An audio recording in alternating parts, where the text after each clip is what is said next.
Hey everybody. So today I'm going to talk about the psyop on humanity and how important it is to become as aware as possible, and meditation is a great place to start with achieving that. And I just wanted to also talk about what I've been learning as of late. So I have notes that I wrote, and I'm just going to kind of read off of them and then say some things about it. So I said, first, love yourself. The first step that we have to take as growing humans is to really deeply learn how to truly love ourselves. And I used to think that I loved myself, but then my actions weren't aligning with that, and I was dating people that weren't treating me right. I was not taking care of myself to the best of my ability, not creating a life where that I would love for myself, like choosing not to do things that align with believing that I loved myself. And I mean, sure, I loved myself to an extent, but I didn't truly, deeply, and unconditionally love myself. I would still like say bad things about myself inside of my mind. I would get mad at myself, stuff like that. So first, learning how to truly love yourself, and then it's like, okay, well, with that, first you need to know what real unconditional love is. And real unconditional love means you love no matter what. Like, it doesn't matter. You choose to love yourself no matter what you do, and you see past all the layers that could prevent you from having that unconditional love. So it's important that we first love ourselves, because that's literally going to affect every other pathway that we can go down in life. And also, it affects like not having to do things out of needing to be loved. Like for me, I experienced, as many of us have, like child trauma, child abuse, child neglect, just living in a household where there wasn't much love, because there was drugs being done, there was just constant fighting every day, some really bad, dark stuff happening, honestly, at a very young age of me being 5, like having my father tell me that he is going to kill me and my whole family if I called the police on him, because my mom told me to call the police because they were fighting with knives. So being 5 years old and being faced with just these really dark things and being exposed to really toxic things that corrupted me at such a young age. So, because your mind is still developing, like. So, anyways, so coming from that, then throughout my whole life into my adulthood, I had this need in me to be loved. And if I felt like somebody did something that it meant that they didn't love me, and then I would like get super triggered and I'll cry for like hours and just crazy stuff, okay? So you have to get rid of this need to be loved, because you have to realize that you are loved. Even if you don't love yourself, you are still loved. And I'm going to get to how that is, because there's something that everybody needs to know about that everybody's going to think it sounds, well, not everybody is going to think that, but a lot of people would think that it sounds crazy or that it just sounds too out there. We're going to get to that. Let's keep going down the notes. So once you love yourself, you're free to do whatever it is that you want to do in this life. You're doing it from your love of wanting, yeah. Okay. Being able to see past all of it and seeing people are just victims of the system. So that's basically me saying there's going to be people in our lives that really hurt us and that we maybe are going to hate. Maybe you're going to have strong feelings of wanting to self-harm ourselves from things that they have done to us, or wanting to hurt them even. Just really strong feelings. And what I have had to learn is that I don't really hate the people that have hurt me. It's really the system that made them the way that they are in the first place. So it's like I was taking out all my anger on towards the system of just some really dark people who want to control humanity, and that feed off of corrupting innocence, and they feed off of hurting people. They like it. They like not being empathetic. They enjoy, and it's hard for people like us to fathom that and to understand that and to even believe that that exists, right? But these people have a psyop on human. Let's not use our words as spells, so let's talk in the past tense, because we're not gonna manifest that to continue any longer. So the powers that were had a psyop on humanity. Let's say that. And this goes deep. It goes deep. There's so many layers to it, but it basically is designed to make everybody essentially addicts and low vibrational, low emotions, and just very dark, chaotic, negative, just negativity in all of our, and slavery. Okay. Yeah. Modern life in America, and I'm sure lots of other places in the world, we are slaves. But let's not speak that, and let's say we were slaves, because we are free. We are free and we are sovereign. And we are free and sovereign because our souls can never be entrapped or harmed by another, because our souls are infinite and all powerful. They can create and do anything. So, we're just in a construct right now. But when things are happening around us and we're getting triggered and we're feeling this anger that we're wanting to take out on the people around us, and we're wanting to react negatively, it's so important for us to learn how to control that, because when we just let our anger out like that and our emotions out like that in a negative way, in a negative action, like the other day I told my baby daddy that I wanted to kill him, which I would never do that, by the way. But but I let my anger out, and it was just all this stuff that was coming, that was bubbling up to the surface, like all the stuff that he has done to me, all the stuff that I've been through, and him just, yeah, I'm not gonna get into that. But so when we react negatively, we're feeding the lower astral realm that wants us to, that feeds off of our energy, that wants us to be in this negative state. So that's one way of looking at it.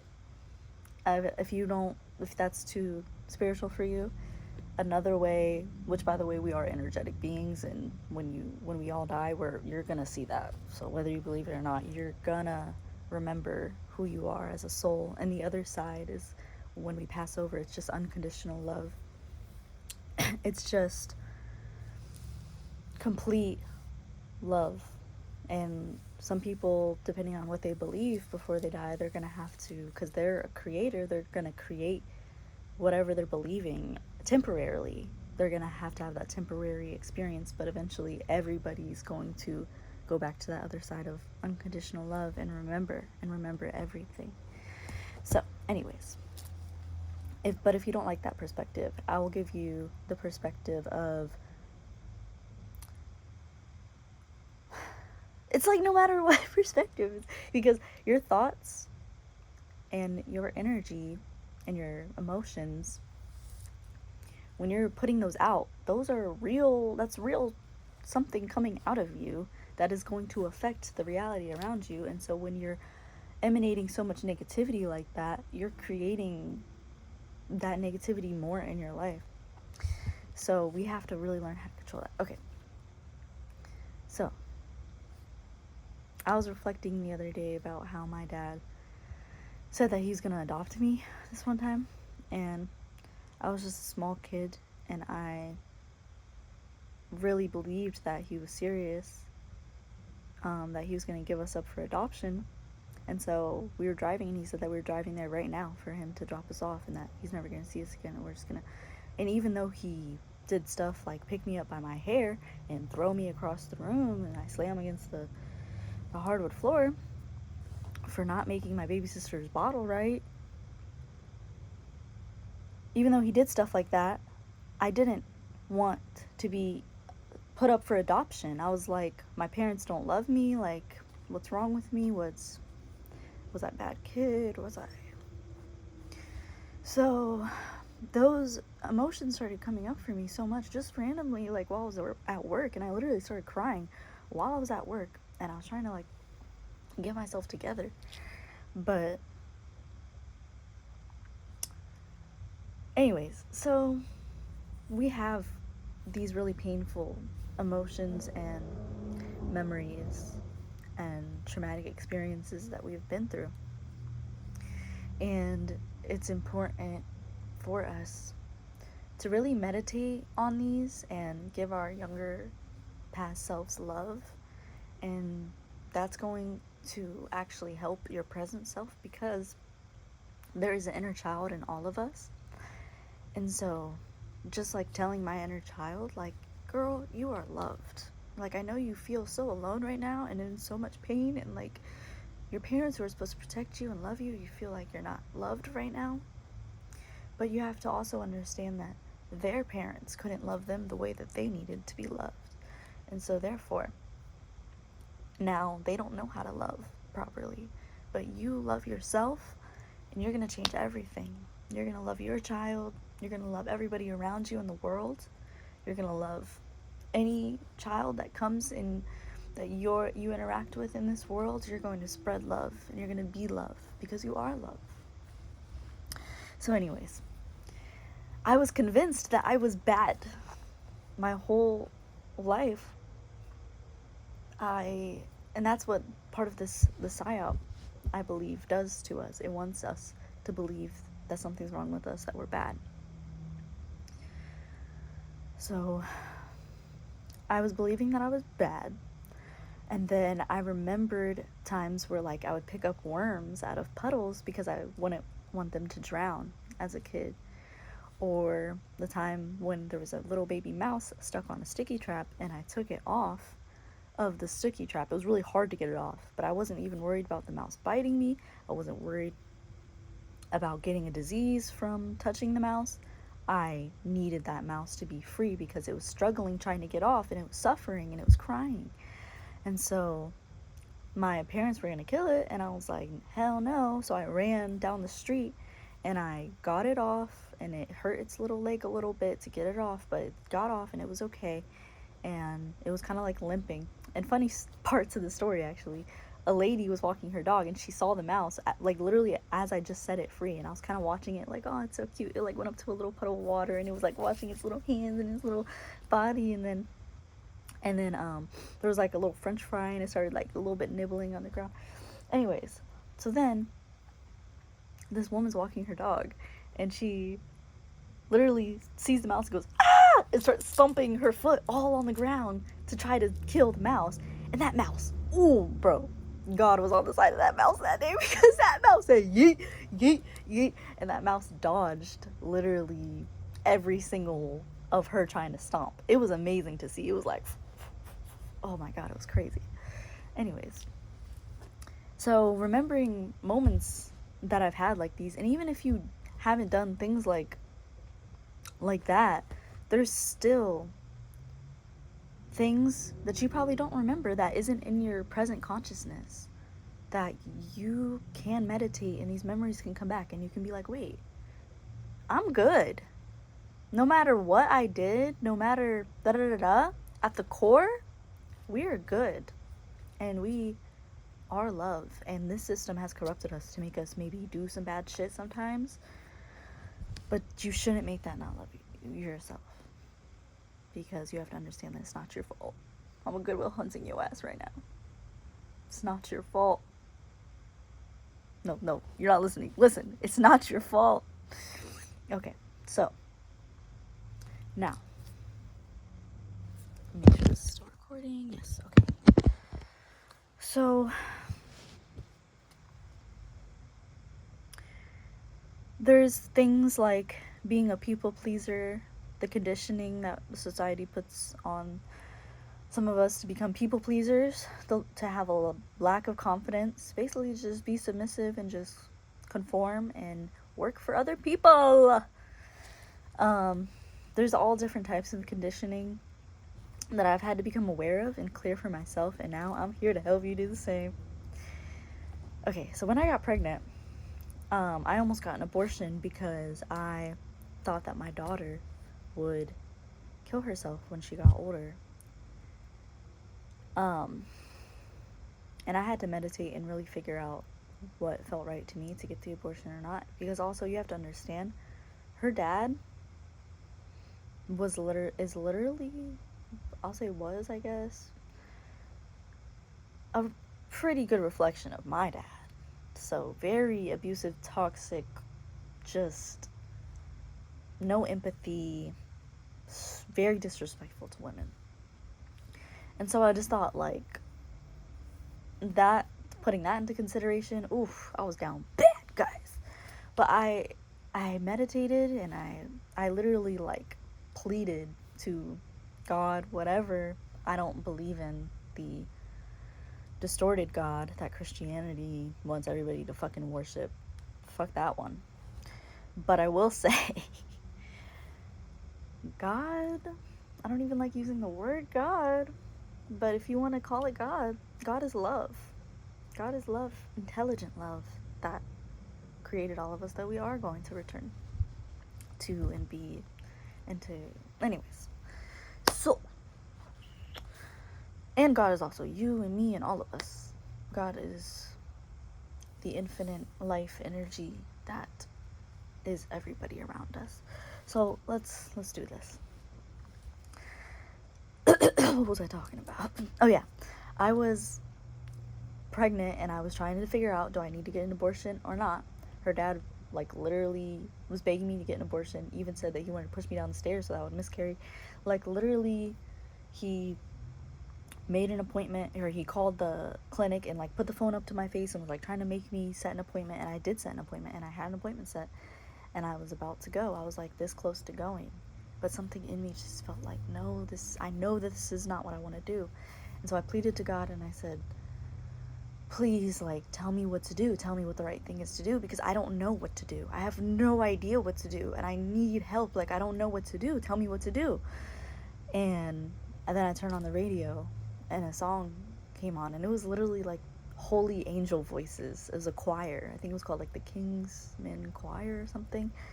But it was literally a choir singing, like, this one song. I forgot what the name is, but the words to the song were, no one can tell you what's right for you, something along the lines of that. It was like, only you can choose. Only you can choose.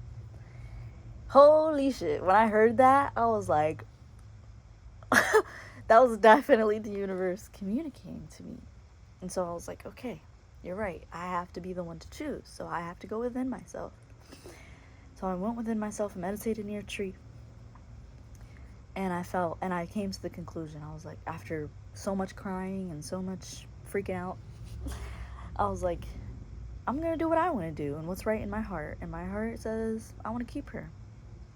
And, you know, I was scared that if I kept her, what if she grows up to want to kill herself because she has mental illness from me or from my family?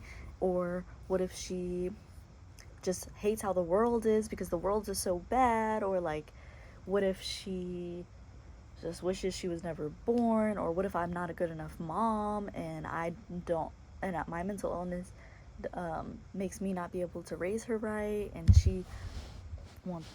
so I was terrified to keep her. I was like, is this selfish for me to keep her? Should I bring her into this world? Oh, such a really hard decision. She's amazing. She's great. I'm so happy. I'm so grateful that I kept her. But okay. So the next thing I wrote about is, why did I bring that up though, about me giving birth?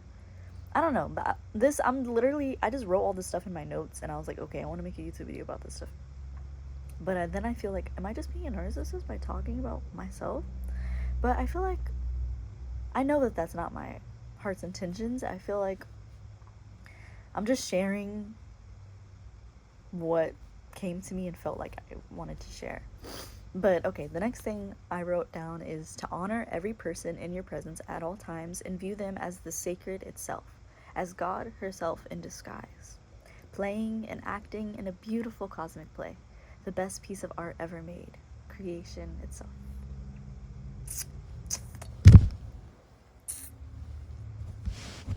I don't know, that was kind of fire. But yeah, so when you're in the presence of anybody, any life, including plants, animals, when you are in the presence of life, you bow down and okay, I don't want to say bow down, but you honor that moment. You be present with them. It doesn't matter if there's someone who you don't think is cool or someone who you just think is lame and you just brush them off. No. Everybody is a beautiful, complex well of life and of memories and experiences, and you should honor and cherish that and view it as sacred. And definitely, the more present you are, the more you are shown the magic in every single moment that there is. Okay, the very last thing that I wrote, you guys.